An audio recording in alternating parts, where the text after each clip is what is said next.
Halo, selamat datang di penjelajahan mendalam kita hari ini.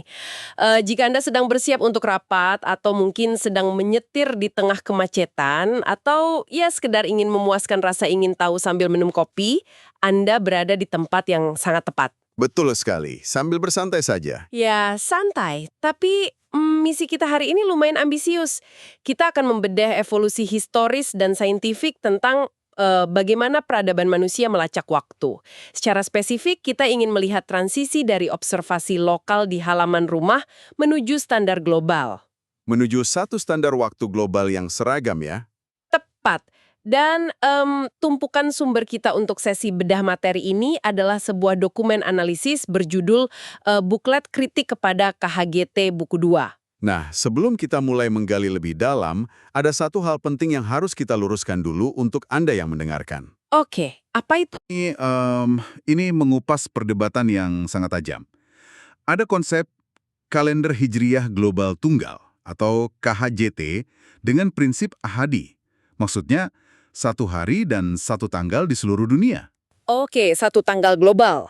Ya, tapi di sisi lain, dokumen ini juga membahas konsep bizonal yang membagi bumi jadi dua zona dan konsep ru'yat lokal tradisional. Nah, kami berdua di sini tidak memihak sama sekali ya. Ya, tidak ada tendensi apapun. Tugas kita murni membongkar sains dan argumen objektif dari penulis materi ini. Tepat, agar Anda dapat gambaran utuhnya saja. Oke, mari kita bedah ini. Coba Anda bayangkan sebuah skenario. Anda sedang terbang melintasi benua, katakanlah dari Tokyo menuju Los Angeles untuk merayakan Hari Besar Keagamaan. Perjalanan yang lumayan panjang itu ya.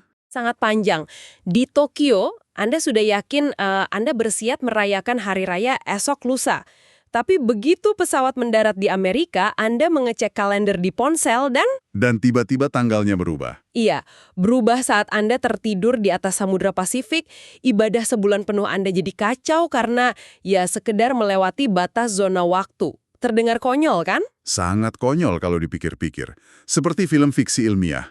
Betul, tapi ini realitas jutaan orang saat ini. Jadi pertanyaannya, bagaimana sistem waktu modern bisa membiarkan kekacauan ini terjadi? Itu pertanyaan krusialnya. Dan untuk mengurainya, kita harus mundur jauh ke abad ke-7. Kita tidak bisa pakai kacamata modern. Oh, mundur ke masa sebelum ada internet ya? Jauh sebelum itu. Saat itu, peradaban beroperasi dengan aturan fisika dan geografi yang sangat berbeda. Jarak antar wilayah itu sangat lambat ditempuh.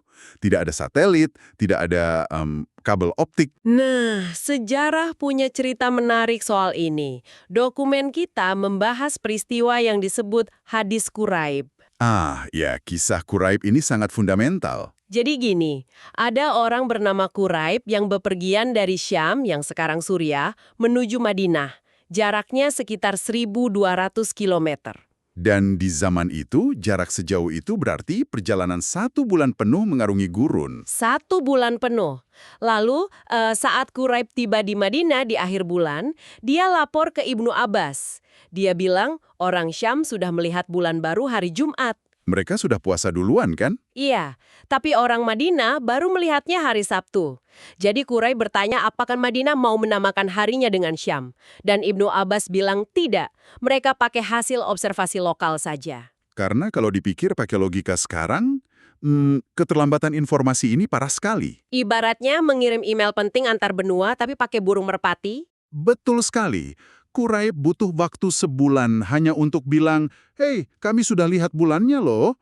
Ibnu Abbas jelas tidak bisa merevisi ibadah yang sudah lewat berminggu-minggu. Iya, sudah terlanjur berjalan. Karena itulah konsep ikhtilaf al-matoli atau perbedaan ufuk lokal menjadi solusi darurat yang sangat rasional saat itu.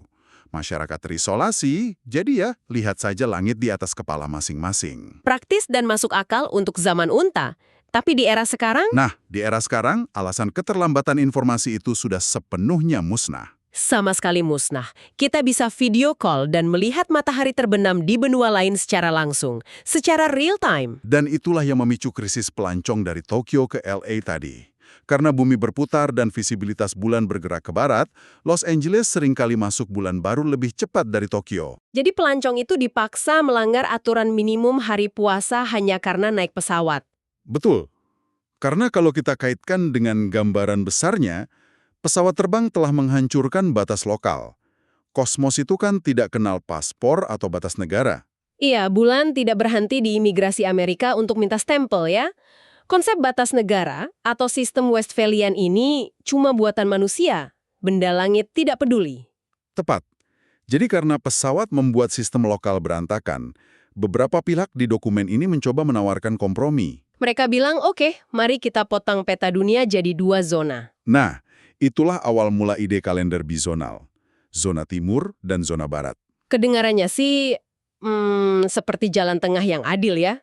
Tapi dokumen ini sangat mengkritik itu kan. Secara sains, ini rapuh. Sangat rapuh, karena Anda mencoba memaksa garis lurus pada fenomena yang melengkung. Untuk paham ini, kita harus lihat hasil Kongres Istanbul tahun 2016. Oke, apa yang disepakati di sana? Mereka menyepakati kriteria mutlak untuk HGT, ahadi, 1 hari untuk 1 planet. Kriterianya disebut parameter 58. Tunggu, 58? Mari kita perjelas untuk pendengar. Angka ini secara fisik artinya apa di langit? Angka 5 itu derajat ketinggian. Artinya, saat matahari terbenam, hilal harus berada minimal 5 derajat di atas ufuk. 5 derajat itu kira-kira sebesar 3 jari kita kalau direntangkan ke langit kan? Betul, visualisasinya seperti itu. Lalu angka 8 itu elongasi, jarak sudut antara bulan dan matahari. Jarak ini penting agar cahaya sabit tipis itu tidak kalah oleh silau matahari terbenam. Oke, dan syaratnya, kalau parameter ini terpenuhi sebelum jam 00 GMT, dimanapun di bumi, Maka detik itu juga, seluruh bumi masuk bulan baru. Tidak ada tawar-menawar. lalu kenapa pihak bizonal menolak kriteria 58 ini? Karena mereka ingin bumi dibelah. Kalau Amerika lihat hilal, ya Amerika saja yang ganti tanggal. Asia besok saja. Tapi masalah astronomisnya apa? Masalahnya, kurva visibilitas hilal itu bentuknya parabola melengkung. Dan karena kemiringan bumi, kurvanya dinamis. Kadang melengkung ke utara, kadang ke selatan. Tiap bulan berubah. Oh, beda dengan kalender Masehi ya? Garis tanggal internasional dipastikan statis, lurus-lurus aja? Nah, itu dia. Garis tanggal lunar itu hidup, bergerak terus. Jadi kalau dipaksa pakai garis buatan yang lurus membelah bumi, kita menabrak hukum mekanika kosmis. Yang dampaknya, satu benua bisa punya 2 tanggal secara permanen, melembagakan 2 hari raya untuk selamanya. Betul, itu bukan solusi. Tapi penulis materi juga menyadari ada kritik balik. Ya, saya juga kepikiran, kalau kita pakai satu kalender global ahadi, bukankah ini bisa jadi masalah ekstrim? Masalah seperti apa contohnya? Gini, bayangkan parameter 58 baru terpenuhi di ujung Amerika saat matahari terbenam di sana, tapi di saat yang sama, orang di Selandia Baru kan udah pagi.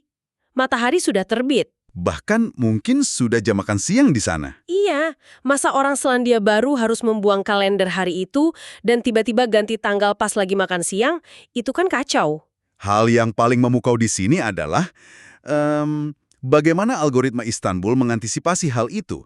Mereka punya mekanisme brilian bernama ishtirak fil lail. Ishtirak filal, artinya berbagi malam ya. Bagaimana simulasi praktisnya? Algoritmanya bekerja berlapis. Saat Amerika memenuhi syarat 58, sistem tidak langsung memvonis bumi ganti tanggal. Sistemnya ngecek wilayah lain dulu. Tepat. Sistem akan melihat ke ujung timur, ke Selandia Baru. Apakah di sana fajar sudah terbit?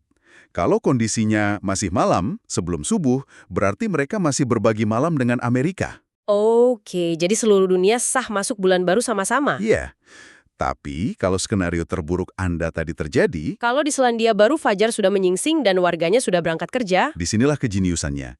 Jika fajar sudah terbit di Selandia Baru, maka seluruh bumi tanpa terkecuali, termasuk Amerika yang lihat hilal tadi, membatalkan bulan baru. oh wow, Dibatalkan secara global. dibatalkan. Seluruh dunia akan melakukan istiqmal, menggenapkan bulan perjalanan menjadi 30 hari. Itu keren sih. Jadi ini semacam saklar pengaman ya. Ya, Sistemnya ngelindungin wilayah timur dari lompatan tanggal siang bolong. betul.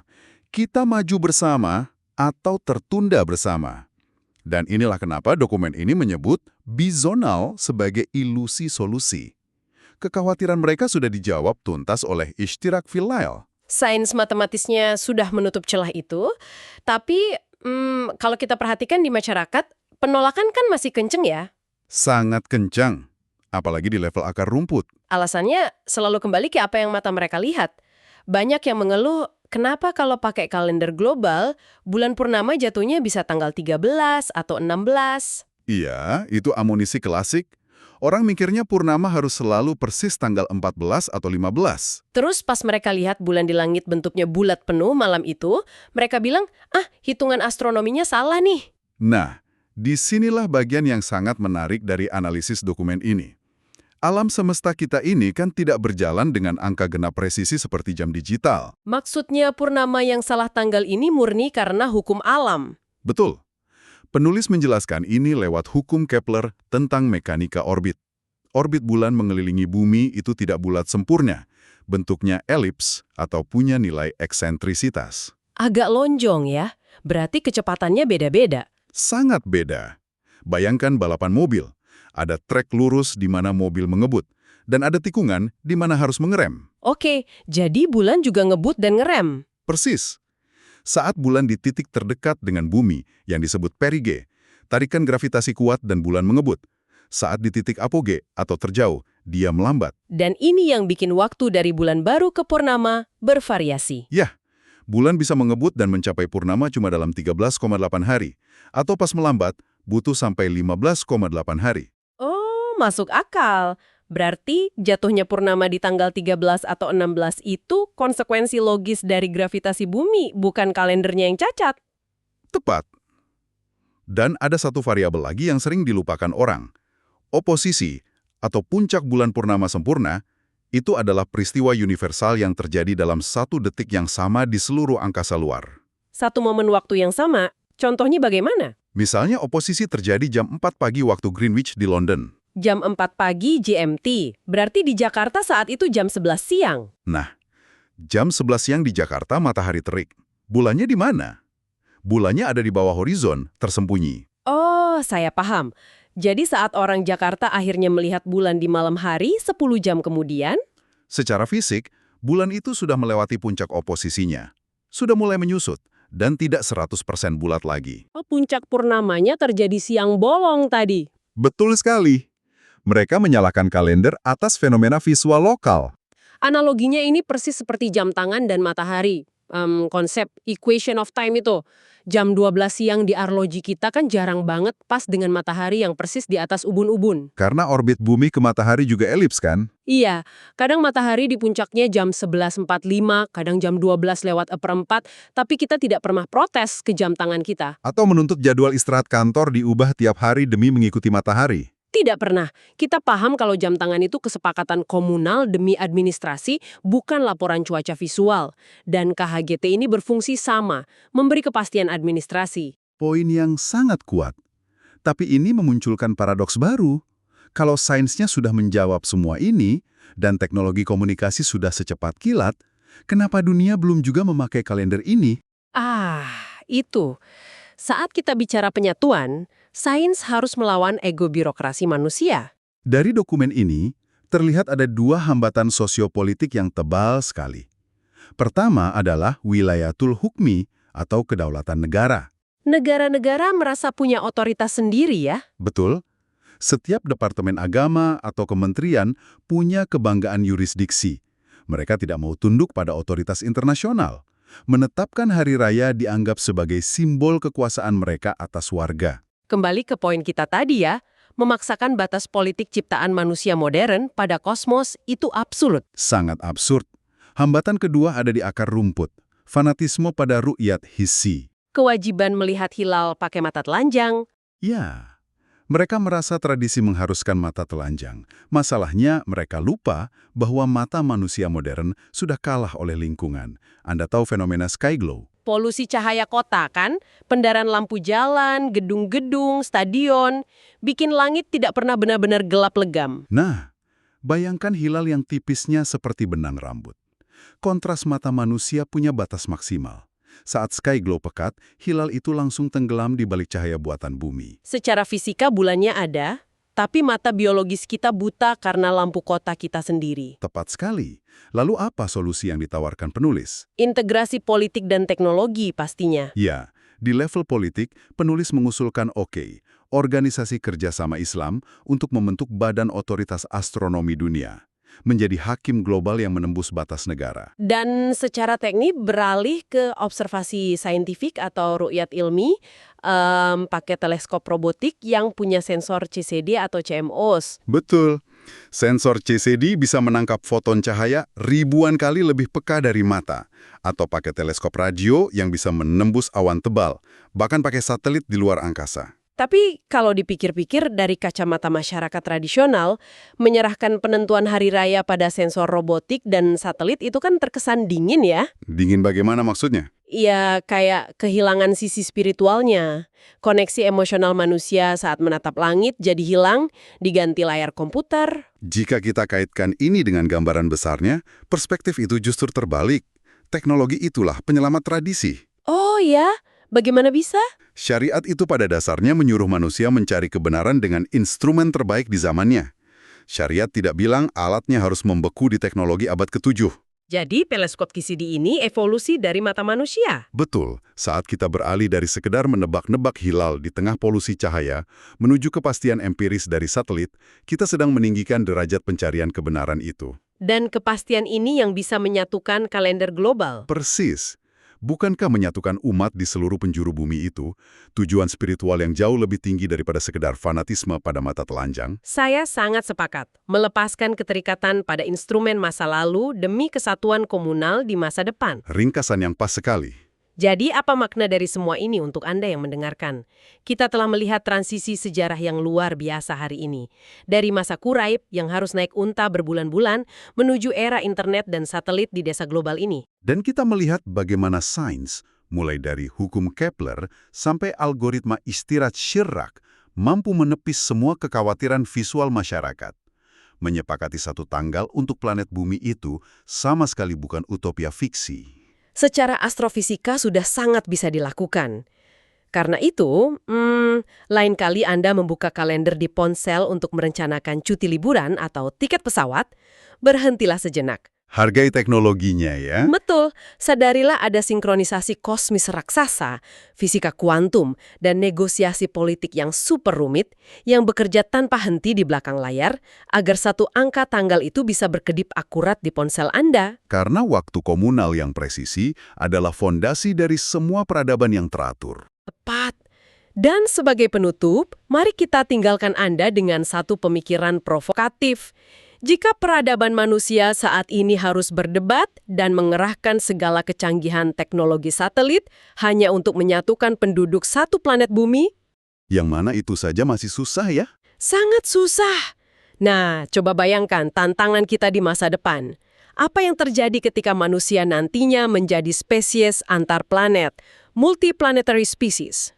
Wah, ini liar sih. Bayangkan bagaimana Anda akan menyingkronkan jam kantor atau hari raya ketika keluarga Anda ada di bumi, kerabat di koloni Mars, dan kolega di stasiun luar angkasa. Ruang, waktu, dan tradisi lokal pasti akan dibongkar total lagi. Sains harus bekerja jutaan kali lebih keras untuk itu. Tentu saja. Terima kasih telah meluangkan waktu Anda di penjelajahan mendalam kita hari ini. Sampai jumpa di sesi bedah materi kita berikutnya.